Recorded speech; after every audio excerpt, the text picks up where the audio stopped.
ค่ะยินดีต้อนรับเข้าสู่ช่องของจิงเบบี้จิงโกะนะคะวันนี้เราจะมาแปลงโฉมจากลุคแบบนี้ให้กลายเป็นลุควินเทอร์ในคอน SM นะคะนี่เป็นหนึ่งในลุคในตำนานของวินเทอร์นะคะเป็นลุคแรกที่วินเทอร์ปรากฏตัวด้วยผมส้มซึ่งวันนั้นเนี่ยจิงไปประจักษ์ด้วยสายตาของตัวเองตอนที่วินเทอร์ปรากฏตัวขึ้นมาในจอลุคนี้ทุกคนแบบทั้งกรี๊ดทั้งว้าวกันหมดเลยเพราะสวยมากวันนี้นะคะจิงก็เลยมาพร้อมกับเมคอัพแล้วก็คอสตูมที่แบบว่ามงกุฎอันนี้จิงไปไฟกับแม่ค้าพี่สาวเกาหลีมาเพราะว่าร้านหนึ่งไม่ยอมส่งของสักทีก็เลยต้องสั่งอีกร้านหนึ่งก็เลยกลายเป็นว่าจริงทำคลิปลุคนี้ช้านะคะจริงอาจจะไม่มีไอที่เป็นแบบเหมือน body chain ของ Winter เพราะว่าคิดว่าเขาน่าจะ customize นะแต่ว่าอันนี้ก็คือเหมือนกันเดะนะคะอันเดียวกันเดะและไม่ใช่แค่ว่าคอสตูมลุคนี้มันแบบว่าลงตัวทุกอย่างแล้วเมคอัพก็สวยมากนะคะลุคนั้นคือเดี๋ยวนี้คนจะชอบคูลโทนอะไรก็แบบชมพูคูลโทนอะไรอย่างนี้ใช่ไหมแต่ว่าลุคนั้นน่ะ Winter แต่งวอร์มโทนแล้วคือมันออกมาลงตัวไปหมดเลยทั้งผมส้มแล้วก็เมคอัพวอร์มโทนแก้มเป็นสีส้มๆตาเป็นสีน้ำตาลปากชมพูอย่างเงี้ยคือ the best อะทุกคนลุคนี้จริงก็ใช้เครื่องสำอางของเมลินดาซะส่วนใหญ่เลยดูไม่ออกเลยสิเพราะว่ามันออกมาเกาหลีมากๆแต่เอาเป็นว่าทุกอย่างที่จริงใช้คือดีมากจริงฉะนั้นไม่รอช้านะคะเดี๋ยวเราไปเริ่มกันเลยโอเคเรามาเริ่มกันที่หน้าสดนะคะก็เดี๋ยวก่อนอื่นจริงจะแต้มคอนซีลเลอร์นิดหน่อยเพราะว่าช่วงนี้จริงมีรอยสิวเยอะมากหน้าแหกไปแหกมาแต่ตอนนี้ก็บอกว่าเหลือแต่รอยสิวเดี๋ยววันนี้จะใช้แป้งผสมรองพื้นก็เลยจะแต้มแค่บริเวณที่ต้องการนะคะปกติเวลาที่จริงแต้มคอนซีลเลอร์จริงก็จะชอบใช้พัฟคูชั่นในการเกลี่ยนะคะจะเป็นพัฟคูชั่นอะไรก็ได้แค่รู้สึกว่ามันง่ายกว่าเดี๋ยวเราจะลงคอนซีลเลอร์ประมาณนี้ก่อนนะคะคือเอาแค่แบบว่าปกปิดให้สีผิวดูเท่ากันใดๆแล้วก็จริงจะลงเป็นแป้งผสมรองพื้นหลังจากนั้นถ้าสมมติว่ายังเห็นรอยอะไรอย่างนี้อยู่เราจะใช้เป็นสปอตคอนซีลเลอร์ในการกลบรอยสิวต่างๆในส่วนของแป้งผสมรองพื้นจริงจะใช้เป็นตัวนี้นะคะอันนี้คือ Melinda Soft Matte Skin Fit Powder Foundation SPF 30 PA บวกเขาจะมีให้ทั้งหมด4สีนะแต่ว่าของจริงก็จะใช้เป็นเบอร์01เดี๋ยวจริงจะขึ้นสวอชให้ดูด้วยตัวนี้เขาจะเป็นแป้งผสมรองพื้นเนื้อเนียนละเอียดนะคะเนื้อเขาเบาผิวมากนะคะแล้วก็ให้ความชุ่มชื้นยาวนานติดทนคุมมันผิวสวยตลอดทั้งวันแล้วก็ไม่มีพาราเบนแล้วก็น้ำหอมสีพอดีเลยนะเวลาใช้แป้งผสมรองพื้นก็จะแบบว่าค่อยๆปาดไปเบาๆก่อนนะคะแล้วก็บริเวณไหนที่เราต้องการปกปิดเพิ่มเติมอะไรเงี้ยเราก็สามารถกดตรงนั้นได้อันนี้ก็ถือว่าปกปิดได้เนียนเลยนะเพราะว่าบางทีเวลาเราใช้แป้งผสมรองพื้นปกปิดไปเรื่อยๆอย่างเงี้ยมันก็ดูเค้กกี้แต่อันนี้คือไม่เค้กกี้เลยทุกคนนี่นะทุกคนดู before after หน้าผากจริงยังไม่ได้ทาสักด้านเลยแต่ว่าจะให้ดูว่าเขาทำให้ผิวแบบดูนัวแมทสวยๆอะสีผิวดูสม่ำเสมอแล้วก็รอยสิวนี้ก็คือปกปิดได้ดีแต่ว่าถ้าใครเป็นรอยสิวชัดแบบจริงยิ่งคนที่แบบผิวขาวมากเนี้ยก็ให้ใช้เป็นสปอตคอนซีลเลอร์กลบทีหลังนะคะแต่อันนี้ก็คือถือว่าปกปิดได้ดีมากเลยอะทุกคนแป้งพับมีชีวิตปกติจริงไม่ชอบใช้แป้งผสมรองพื้นเลยนะแต่ว่าหลังๆอะแบรนด์ไทยคือทำแป้งผสมรองพื้นได้ดีมากซึ่งมันดีแล้วเพราะว่าเวลาอยู่ประเทศไทยอากาศก็คือร้อนทั้งปีบางทีเราใช้รองพื้นแบบขวดใช้คูชั่นอย่างเงี้ยมันก็อาจจะไม่ได้คุมมันผิวเท่าที่ควรคืออย่างคนเกาหลีเขาไม่ได้ใช้แป้งเท่าไหร่เลยเพราะว่าอากาศเขามันค่อนข้างจะแห้งแต่ที่ไทยก็คือจำเป็นต้องใช้แป้งแล้วก็ต้องหาแป้งที่คุมมันดีแล้วก็ให้งานผิวสวยอย่างอันนี้ก็คือผิวสวยมากจ้าทุกคนนี่คือจริงลงแป้งทั้งฝั่งนี้แล้วก็ฝั่งนี้เรียบร้อยแล้วคือ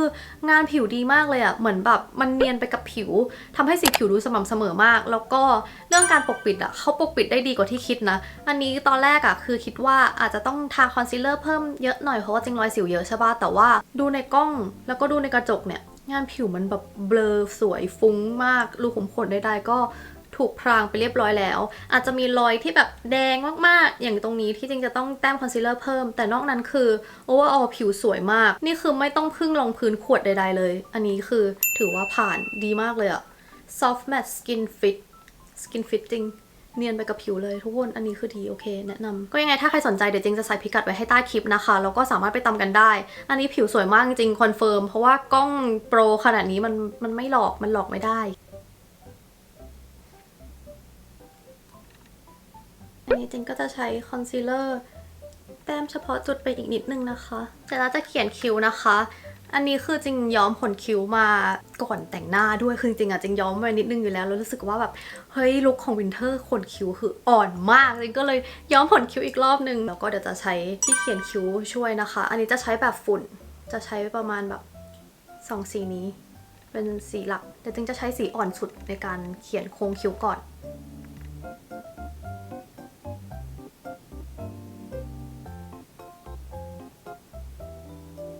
เดี๋ยวจะใช้สีอันกลางอันนี้นะคะ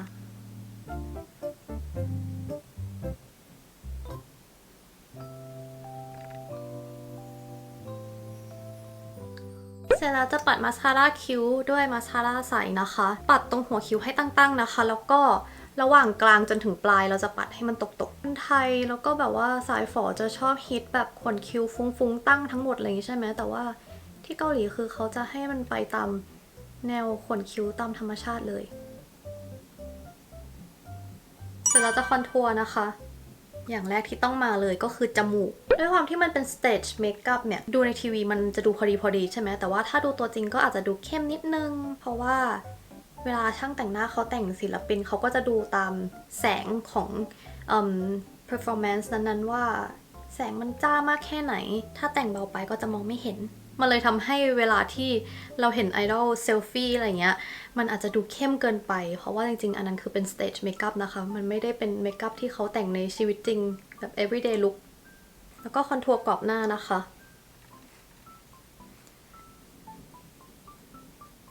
คอนทัวร์เสร็จเรียบร้อยเดี๋ยวเราจะมาแต่งงานตากันนะคะอันนี้จริงจะยึดจากรูปที่วินเทอร์ลงใน aespa official นะคะเพราะว่าถ้าเป็นรูปจากแฟนไซต์ต่างๆจริงไปส่องมาแล้วคือเขามีการปรับสีนิดนึงก็เลยไม่แน่ใจว่าอันไหนคือความจริงแต่เอาเป็นว่าเราจะแต่งให้ใกล้เคียงที่สุดนะคะเดี๋ยวจริงจะใช้เป็นพาเลตนี้จะลงเป็นสีนี้ทั่วๆเปลือกตาก่อน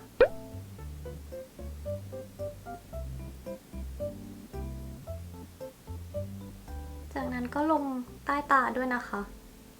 เอกลักษณ์ของเมคอัพวินเทอร์คือการมีแอคโยไซหรือว่าถุงใต้ตาแต่เดี๋ยวเราจะวาดเพิ่มด้วยเสร็จแล้วจะลงสีนี้นะคะอันนี้เราก็จะลงทั่วๆเปลือกตาเหมือนกันแต่ว่าไม่ต้องฟุ้งเท่าสีแรกส่วนสีแรกเราให้มันเป็นเบสแต่สีนี้ก็จะเป็นสีหลักลงใต้ตาด้วยจากนั้นจะลงสีน้ำตาลเข้มนะคะสีน้ำตาลเข้มเราจะลงข้างในชั้นตาบริเวณแบบว่าตา2 ชั้นเหรอแล้วก็วิ่งออกมานิดนึงนะคะจริงๆใครจะหยุดที่ประมาณสีนี้ก็ได้นะแต่ว่าปกติอายเมคอัพของ aespa ค่อนข้างจะเข้มมากนะคะฉะนั้นเดี๋ยวจริงจะลงสีน้ำตาลเข้มกว่าเดิมอีกอันนี้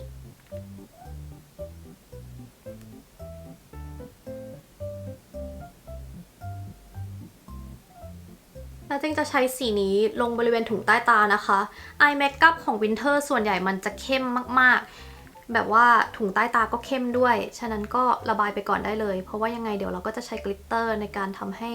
ถุงใต้ตามันพ็อปขึ้นมาอยู่แล้วนี่นะคะอายแชโดว์เราจะประมาณนี้ข้างนอกเนี่ยจะเป็นสีน้ำตาลอ่อนแล้วก็บริเวณตรงนี้ก็จะเป็นสโมกี้นิดนึงนะคะไม่จำเป็นต้องแบบว่า perfectly blend นะคะเพราะว่าหลังๆอะช่างแต่งหน้าเกาหลีก็คือเน้นแบบให้ตรงเนี้ยมันเข้มๆเข้าไว้อย่างอายเมคอัพของ aespa อายเมคอัพของไอดอลผู้ชายเนี่ยข้างในตรงเนี้ยจะเห็นชัดเลยว่าเขาสโมกี้ไว้เนื่องจากพาเลตนี้เขาไม่มีกลิตเตอร์ให้จริงก็เลยจะใช้พาเลตนี้นะคะ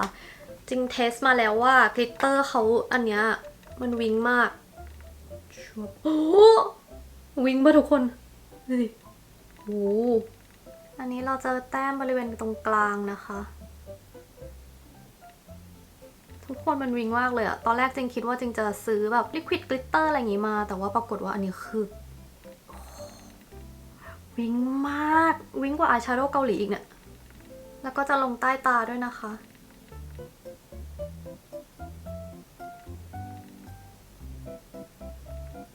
เสร็จแล้วจะกรีดอายไลเนอร์นะคะเราจะใช้แบบดินสอ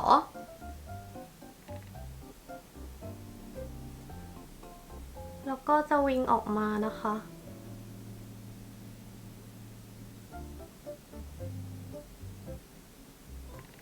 อันนี้ไม่ต้องเพอร์เฟกต์นะคะเพราะว่าเดี๋ยวเราจะลงอายแชโดว์สีน้ำตาลเข้มให้มันเป็นสโมกี้จะลงสีนี้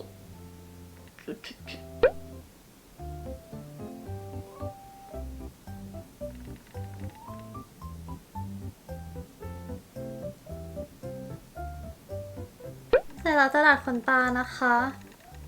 อันนี้เราก็แค่จะดัดให้มันแบบว่างอนโค้งๆนิดนึงเพราะว่าเดี๋ยวจะติดขนตาที่เป็นช่อๆเพิ่มมันต้องดัดก่อนเพื่อที่ ขนตาจริงของเรามันจะได้โค้งรับกับขนตาปลอมนะคะ เราจะใช้ขนตาเดี่ยวๆอะไรแบบนี้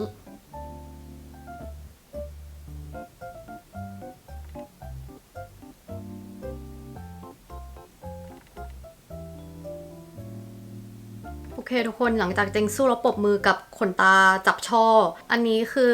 เราติดขนตาขนาด10มิลนะคะก็คือ1เซนแล้วก็ติดอยู่7เรียกว่าอะไร7เส้นเหรอเพราะว่าไปนับมาแล้วว่าขนตาวินเทอร์ที่เป็นช่อๆมีอยู่ประมาณ7ช่อแต่ว่าอันเนี้ยพอเราติดปุ๊บเดี๋ยวเราจะปัดมาสคาร่านะคะเราก็จะใช้มาสคาร่าสีดำปัดทับไปเลยแล้วก็จะจับช่อนะคะ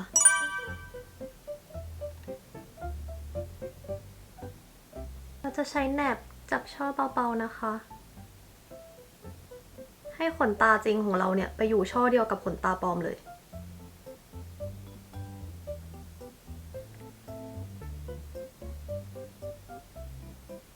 ขนตาล่างเราก็จะปัดเบาๆแล้วก็จับช่อนะคะ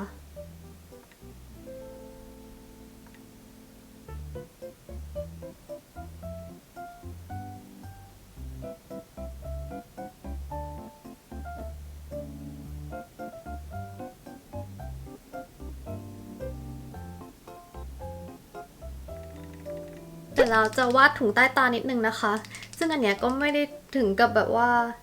เห็นเส้นชัดอะไรนะแต่แค่มันทำให้ถุงใต้ตาดูแบบว่ามีมิติมากขึ้นนิดนึง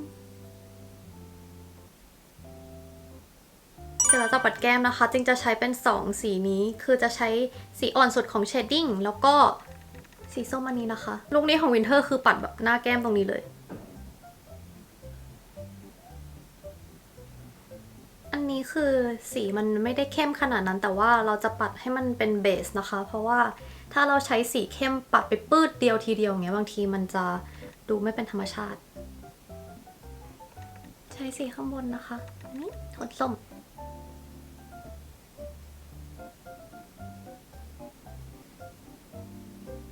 ลิปจริงมีแคนดิเดตอยู่3สีเดี๋ยวขอลองสวอชอีกทีหนึ่งเพราะว่าสีมันแบบว่าอาจจะไม่ได้ตรงลุค100%ขนาดนั้นแต่ว่ามันเป็นโทนใกล้เคียงกันจริงก็เลยแบบใช้สีอะไรดี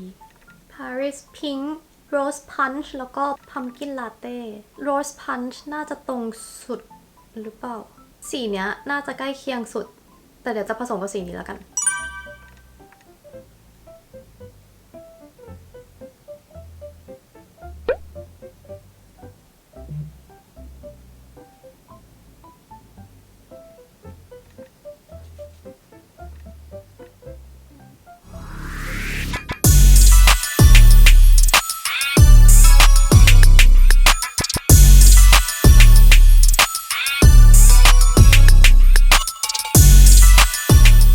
โอเคทุกคนนี่ก็เป็น finish look นะคะ